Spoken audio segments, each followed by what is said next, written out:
Olá, caros amigos do YouTube, eu sou Kátia Magalhães, sejam todos muito bem-vindos ao canal Chá com Debate, o seu espaço de interlocução livre e democrática na internet. Andei alguns dias sumida aqui do canal porque não queria desperdiçar o tempo de vocês e o meu próprio com meras divagações em torno do fato que talvez tenha sido o mais relevante da semana. Aliás, especulações não faltam na era Bolsonaro, um governo que, de tão errático, parece viver mesmo do lançamento dos balões de ensaio mais estapafúrdios. Contudo, uma vez oficializada a notícia que eu gostaria de trazer aqui para nossa discussão, vamos a ela. Como vocês já devem ter lido na imprensa, Bolsonaro indicará o nome de Cássio Nunes para ocupar a vaga deixada pelo decano Celso de Mello na nossa Suprema Corte. Pois é, nem Jorge Oliveira, nem André Mendonça, muito menos Augusto Aras. Para a enorme decepção de tantas pessoas que fizeram o possível e o impossível para agradar, para satisfazer os caprichos presidenciais, para a maior desilusão de todos eles, Bolsonaro optou mesmo por um desembargador do TRF1, na verdade um advogado piauiense de 48 anos, que subiu ao tribunal pelo quinto dos advogados, pela parcela de 1/5 que tem de ser ocupado em qualquer tribunal brasileiro por advogados e não por concurso público. Mas quem será essa figura? Quem será o senhor Cássio Nunes, o nosso futuro ministro do Supremo, alguém que terá nas mãos uma caneta para deliberar, para decidir sobre assuntos tão importantes, para supostamente zelar pelo cumprimento da nossa Constituição Federal? Quem será ele? Em sua edição de hoje, a revista Cruzoé traz um relato circunstanciado do histórico recente do senhor Cássio, esse advogado piauiense que chegou ao TRF1 pelo quinto dos advogados e que até o final da semana passada estava dedicado a uma batalha aguerrida para conseguir uma vaga no STJ, Superior Tribunal de Justiça. Segundo Cruzoé, essa luta do senhor Cássio contava com o apoio de nomes muito influentes do Centrão, bastante chegados ao senhor Cássio, como por exemplo o senhor Ciro Nogueira, e contava com o apoio até de um ministro do STJ, o senhor Francisco Falcão, que sonhava em ver o senhor Cássio no STJ para liberar uma vaga no TRF1, que seria então ocupada também via quinto dos advogados pelo filho do ministro Francisco. Infelizmente, é assim que as coisas ocorrem aqui no Brasil. Ainda é assim. Parece um mero jogo de remanejamento de peças. Assim se passa a colocação, a indicação de muitos nomes aos tribunais, mais especificamente aos tribunais superiores, como eu tenho comentado tanto aqui no canal. Então, em sua luta aguerrida por essa vaga no STJ, o senhor Cássio foi surpreendido por uma chamada presidencial, uma convocação para participar de uma reunião com Bolsonaro, reunião esta que teria sido organizada, segundo a revista, pelo filho 01 do presidente, o senador Flávio, aquele mesmo supostamente envolvido com tal esquema das rachadinhas.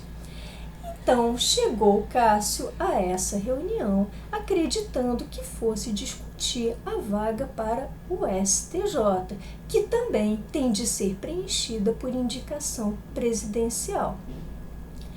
E que Bolsonaro, ainda segundo a revista, teria se virado para Cássio e teria indagado a opinião de Cássio acerca da separação de poderes. Mais especificamente, teria indagado o que Cássio pensava sobre uma eventual interferência do STF, por exemplo, em decisões do Congresso. Ao que Cássio teria respondido que, na sua visão, o STF deveria se comportar como mero espectador dos demais poderes. E nesse momento, segundo a revista Cruzoé, Bolsonaro teria vibrado, teria se mostrado exultante e teria dito a Cássio que concordava plenamente com sua opinião, que o STF deveria lá permanecer como um simples espectador.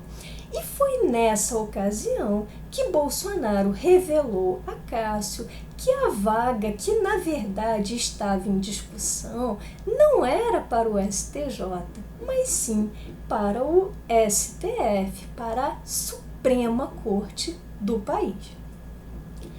Porém, antes de confirmar essa indicação, Bolsonaro teria dito a Cássio que ainda precisaria ouvir alguns ministros da Suprema Corte. E foi aí que, a pedido do presidente da República, o senhor Alcolumbre, nosso presidente do Senado, teria ligado para Gilmar Mendes e teria marcado a tal reunião na casa de Gilmar, inclusive com a presença de um outro ministro do Supremo, o senhor Toffoli, que, como temos visto aqui, tem participado de alguns acordos não muito republicanos com Bolsonaro e sua família. Dessa forma, tivemos a reunião entre Bolsonaro, Cássio e esses dois ministros do STJ, que são considerados ministros supostamente garantistas, entre aspas, termo que a mídia e a opinião pública cunharam, a meu ver, de forma muito indevida, porque esse uso do adjetivo garantista, na verdade, faz uma pseudo-dicotomia entre garantista e legalista, como se alguns ministros zelassem mais pela garantia das liberdades individuais, enquanto que outros ministros zelassem mais pelo cumprimento da lei. Ocorre que quem estuda um pouco de direito observa que isso é uma grande falácia, porque nós, felizmente, ainda vivemos num Estado de direito, cujas normas garantem as liberdades individuais. Só que essas normas também prevêem a detenção, a prisão de pessoas em circunstâncias excepcionais, ou seja, em casos de prática de crime, prática essa que pode ser provada inclusive por provas indiciárias que costumam ser muito menosprezadas por esses tais juízes garantistas. Só para esclarecer, para quem não for do meio jurídico, a prova indiciária é toda aquela prova indireta, são evidências, como diz o próprio nome, são indícios, são indicativos que acarretam uma presunção muito razoável da prática de crimes. E aqui temos que discutir a força da prova indiciária, que tem sido muito observada, sobretudo nessa área de crimes de colarinho branco, porque afinal corruptos não deixam recibo, corruptos não dão recibo da propina, não dão recibo da aquisição de um determinado apartamento em troca de favores, é claro que não dão recibo de nada disso. E, portanto, se o juiz fosse basear apenas nas provas diretas, nas provas conclusivas, ele jamais conseguirá colocar na cadeia corruptos do colarinho branco, bandidos que sejam mais afeitos a esse tipo de prática delituosa muito sofisticada, que não deixa recibo, que não deixa rastros conclusivos, rastros muito evidentes. E aí você tem que fazer uma construção a partir de indícios muito robustos, muito sólidos, mas de indícios que costumam ser bem menosprezados por esses tais juízes garantistas. Mas voltando à indicação do senhor Cássio, então tivemos essa reunião entre os tais ministros garantistas, Bolsonaro, alguns ministros de Bolsonaro, como por exemplo o senhor Fábio Faria, que parece ser muito chegado ao novo indicado, e membros do Centrão. E foi aí que ontem, na sua famosa live das quintas-feiras, Bolsonaro confirmou a indicação de Cássio para o Supremo, para o maior júbilo do Planalto, do Centrão e da ala anti-lavajatista do Supremo Tribunal Federal. Essa indicação de Bolsonaro ao Supremo deixou muito claro, na verdade, descortinou os critérios que realmente importam para a nomeação de um ministro ao STF, pelo menos na visão de Bolsonaro. Lembremos um pouco aqui, ao longo de quase 2 anos desse governo, os indicativos que Bolsonaro nos forneceu acerca de suas preferências para o STF. Logo no início do seu mandato, Bolsonaro sinalizou que daria preferência a um critério religioso ao mencionar um ministro que fosse, entre aspas, terrivelmente evangélico, ainda que o Estado seja laico e que o credo do futuro ministro ou o seu completo ateísmo ou agnosticismo sejam completamente irrelevantes para o exercício do cargo de ministro do Supremo. Mas ainda assim, Bolsonaro cunhou mais essa originalidade, o tal anseio de designar um ministro terrivelmente evangélico. Há pouco tempo, Bolsonaro afirmou com todas as letras que iria nomear alguém que pudesse tomar uma cerveja com ele, ou seja, privilegiando um vínculo de intimidade em um Estado que tem de ser regido pelo princípio da impessoalidade, como ditado em termos muito claros na nossa Constituição Federal. E agora, com a nomeação do senhor Cássio, vimos que o que realmente importa para Bolsonaro é apassivar o Supremo, é o comportamento do Supremo como um mero espectador. E aí a revista Cruzoé assinalou que esse teria sido um fator decisivo para a nomeação, teria emocionado Bolsonaro. Por quê? Porque ele deseja um Supremo que seja um verdadeiro cordeirinho, que fique apenas observando, se comporte como um mero espectador, totalmente apassivado, totalmente castrado. E ao se comportar dessa forma, teremos um Supremo que estará descumprindo a sua função constitucional de exercer mecanismos de freios ou contrapesos, que são os mecanismos de contenção dos impulsos, dos arrobos dos demais poderes. É exatamente assim que funciona em qualquer democracia liberal. Como o poder absoluto corrompe, como o poder absoluto leva invariavelmente a ditaduras, o modelo tripartite de poderes, dos 3 poderes autônomos e independentes, visa exatamente coibir esses arrobos de qualquer dos poderes. E aí, o Supremo, como cúpula do Judiciário, deveria exercer um papel importantíssimo de guardião da nossa Constituição e à luz dos dispositivos constitucionais de, mediante provocação dos interessados, sempre conter eventuais arrobos dos outros poderes e não permanecer como mero espectador. Não é para isso que os ministros do Supremo são muitíssimo bem remunerados, claro que não.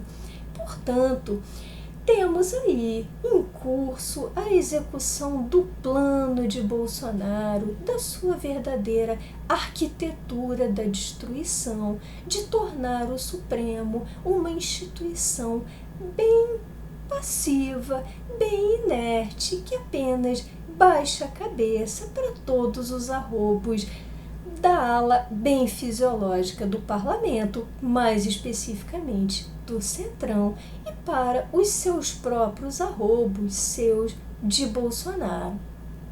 E a partir desse triste episódio, tão bem relatado pela revista Cruzoé, percebemos o quão distante o nosso país se encontra do liberalismo, de um regime pautado pela impessoalidade nas relações no espaço público, pautados pelo império da lei e, sobretudo, pautado pelo respeito ao pagador de impostos, que, em última análise, é quem custeia toda essa farra.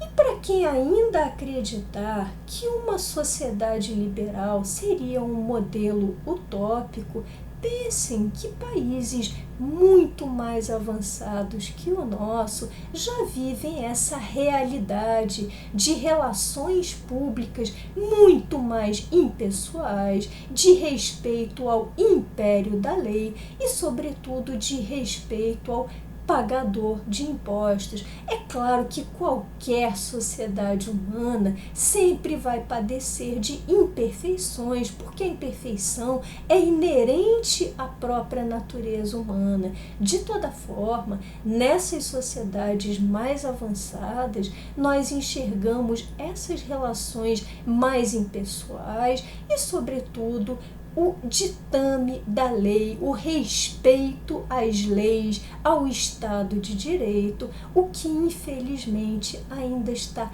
muito longe de ocorrer entre nós, onde as relações no espaço público ainda são muito pautadas pelo compadrio, pelo tal tapinha nas costas, que na verdade é um grande eufemismo para acordos espúrios, muito bem regados por dinheiro público. Então são pautados por todos esses vícios, por esse coronelismo do século XXI, por todo esse populismo que caracteriza o nosso Congresso, ou boa parte dele, sobretudo essa ala tão fisiológica que é o Centrão, que caracteriza Bolsonaro, assim como os nossos recentes presidentes da República, e que caracteriza boa parte dos ministros dos tribunais superiores. Infelizmente, essa é a triste realidade de um país que demora tanto a aterrissar no século XXI. Bom, essas eram as reflexões que eu gostaria de compartilhar com vocês hoje. Se tiverem gostado desse vídeo, deixem seus likes, comentem. Por hoje me despeço e até o próximo Chá com Debate.